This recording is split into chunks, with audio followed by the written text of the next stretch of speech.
After World War II, the United States and indeed the entire globe saw a time of change and a time of tension. There was also some renewed hope for improvements economically around the globe. Capitalism underwent a transformation in the post-war years, with the new reform capitalism or democratic capitalism, creating an abundance for all and benefiting the masses without a government-conducted redistribution of wealth. In 1958, economist John Kenneth Galbraith argued in The Affluent Society that American progress would result from greater investment in education, research, and development. Now, these ideas were influential in American politics, and when John F. Kennedy was elected president in 1960, he offered Americans an image of wealth and economic possibility contained in an idealized nuclear family. Now, a nuclear family, to remind you, is a mom, a dad, and typically 2 or 3 children. The idea of kind of following a traditional path to familyhood is held tightly in this nuclear family.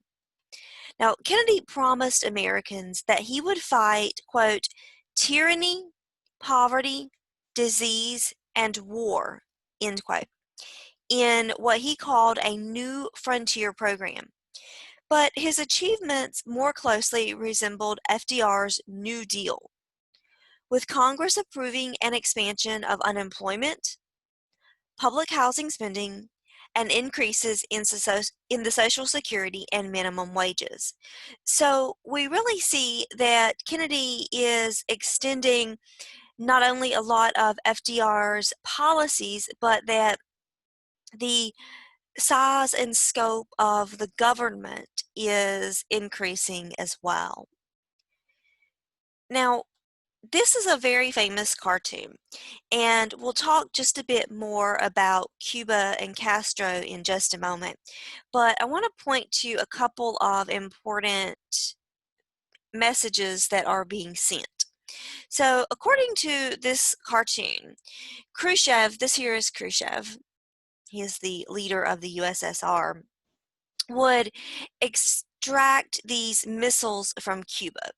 And this is really indicating that Castro wouldn't have any teeth if it were not for the influence of the Soviet Union.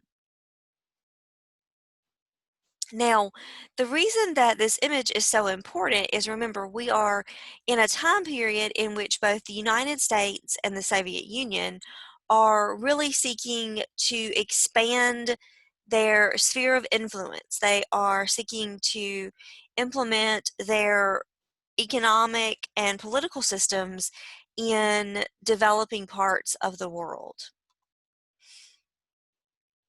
Now, Kennedy was committed to the theory of containment, and he believed that if one country in Asia fell to communism, that it would produce a domino effect throughout the region, meaning that if one country became communist, the other countries surrounding that area would be more vulnerable to communism.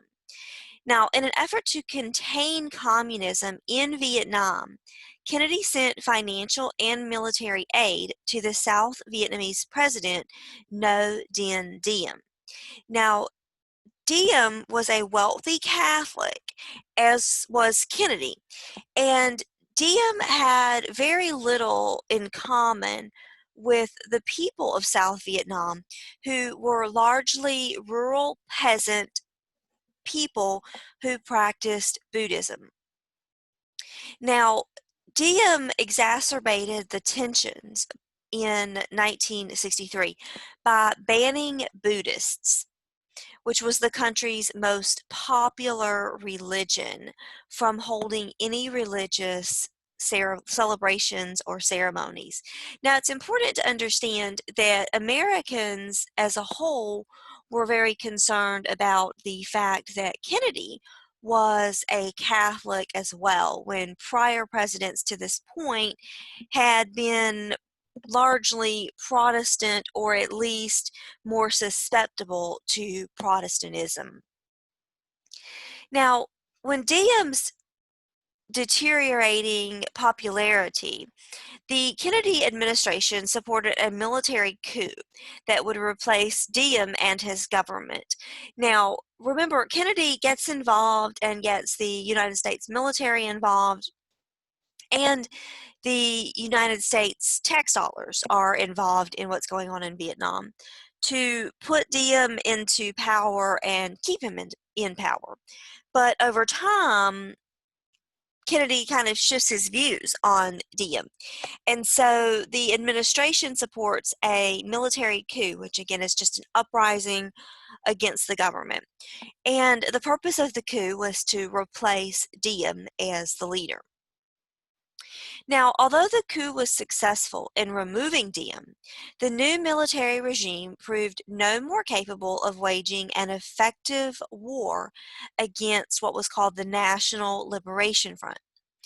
By late 1963, Kennedy really appeared to be torn between escalating American involvement in Vietnam or attempting to negotiate peace. Now, this National Liberation Front was an overtly communist party that had been established in 1962 as a central component, but both the military arm and the Viet Cong and the political organization of this National Liberation Front did include some members who were not communist. Now, this is important because this National Liberation Front will be very attractive to the Soviet Union.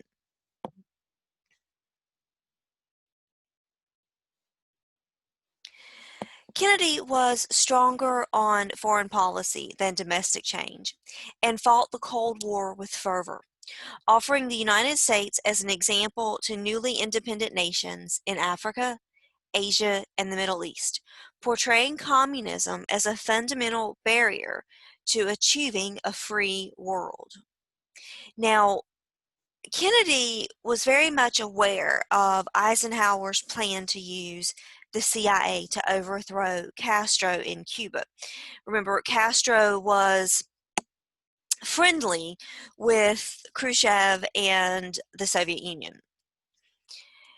So Kennedy sets a plan in motion on April 17th, 1961, when an invasion force made up of CIA-trained Cuban exiles.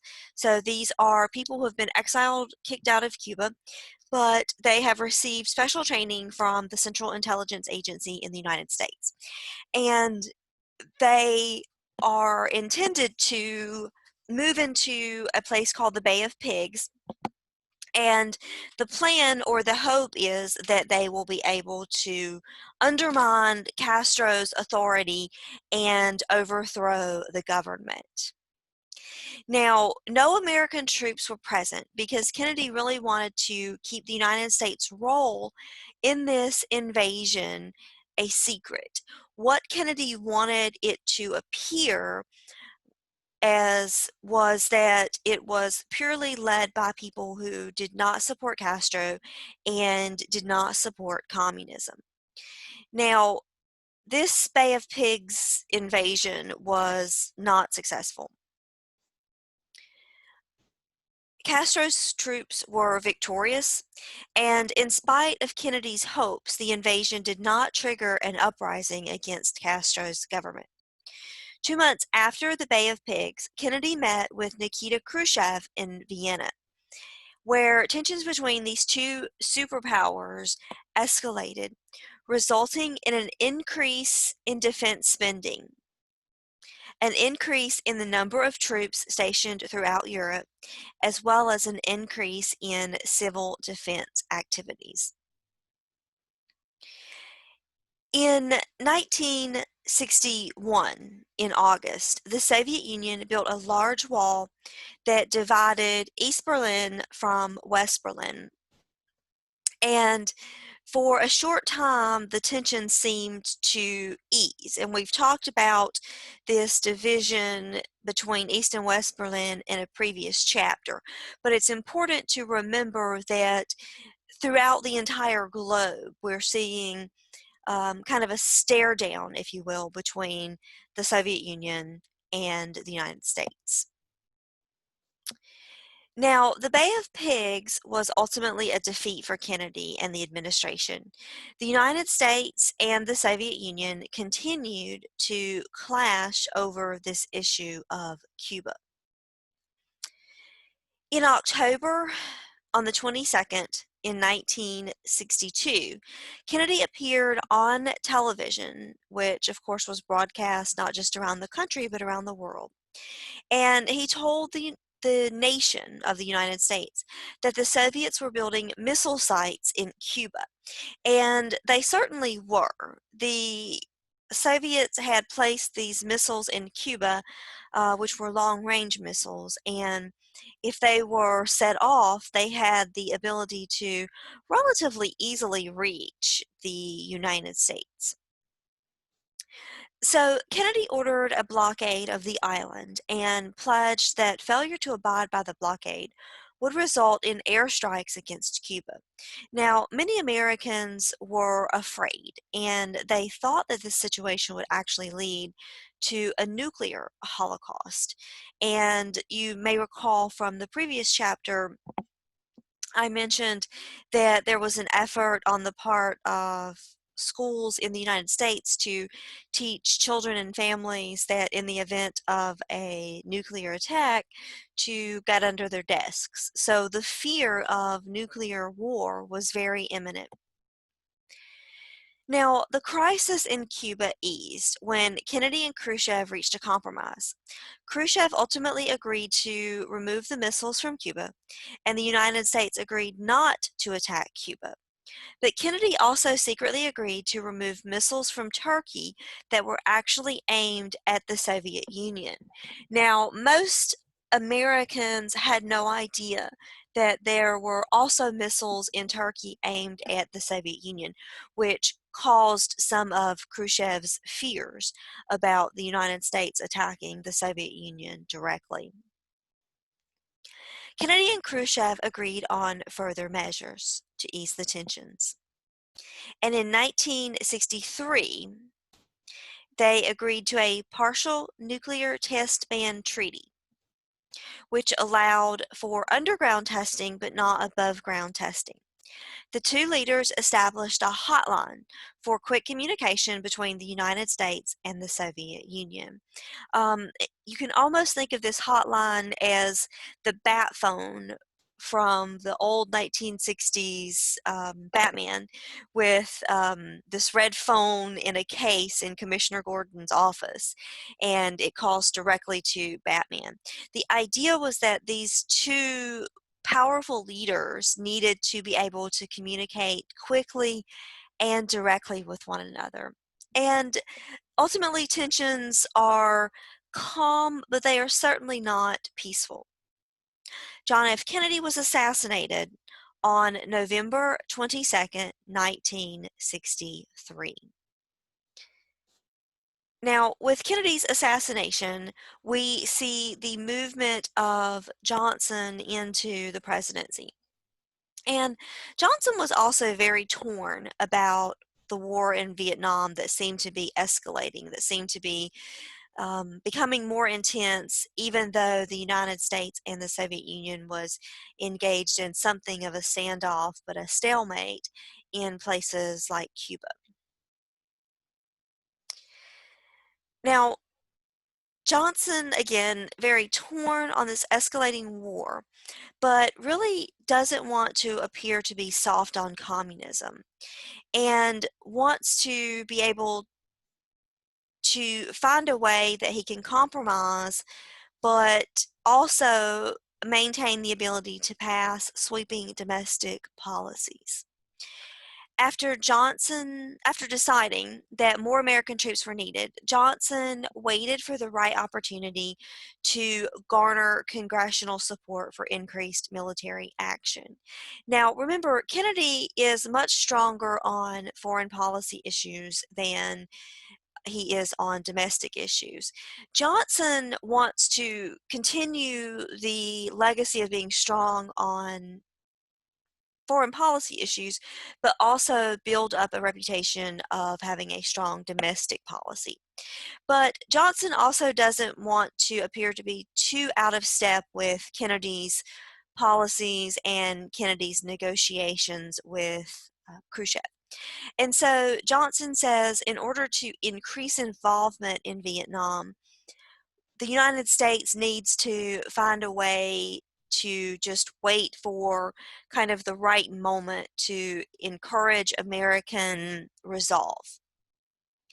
In August of 1964, Johnson found his moment when the North Vietnamese gunboats attacked an American spy ship that was in the Gulf of Tonkin, which was 60 miles north off of the Vietnam coast.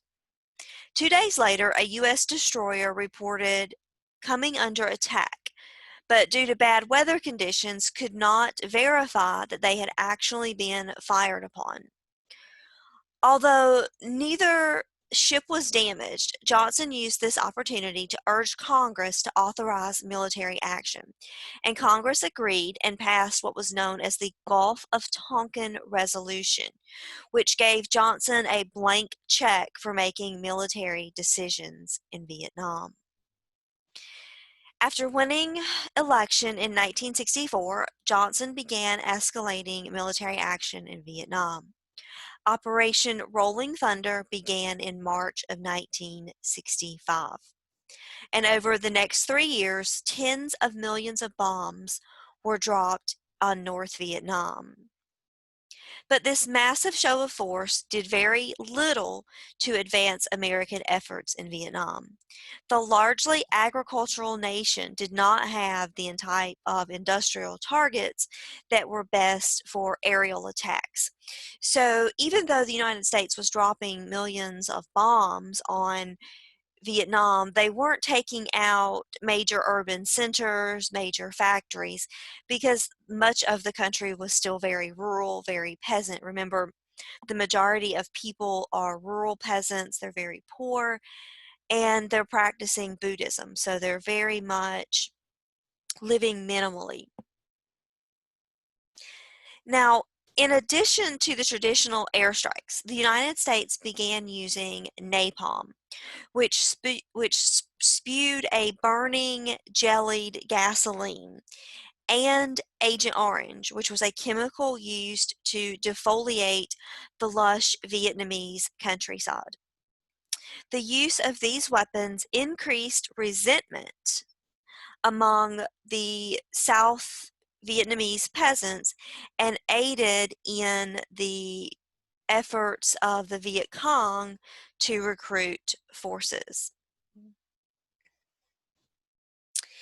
Even with the massive increase in American ground forces, the United States struggled to combat the Viet Cong's guerrilla tactics.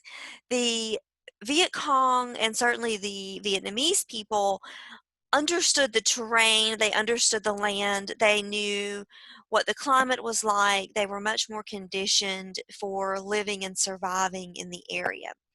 And as a result of this, they were able to be more successful in engaging with the United States military, even though the United States military was better armed. And the United States was also engaging in using napalm and Agent Orange. American troops became increasingly frustrated fighting an enemy that they could not see. Some troops took to indiscriminately burning down villages and killing non-combatant civilians. Now, it is important to understand that many of the civilians were combatives who would live in villages and wait on American troops to come in and attack. That said, there were also many completely innocent villagers who became the victims of attack as well. The My Lai massacre epitomizes the consolidation of the American troops' frustration and racism. In March of 1968, an American platoon murdered between 347 and 504 unarmed Vietnamese civilians, mostly women and older men, in the village of My Lai. The Johnson administration's escalation of the war appeared to be making no tangible gains in Vietnam, and popular opinion began to turn against the war after the Tet Offensive. In January of 1968, Communist forces launched a massive coordinated surprise throughout the major population centers of South Vietnam.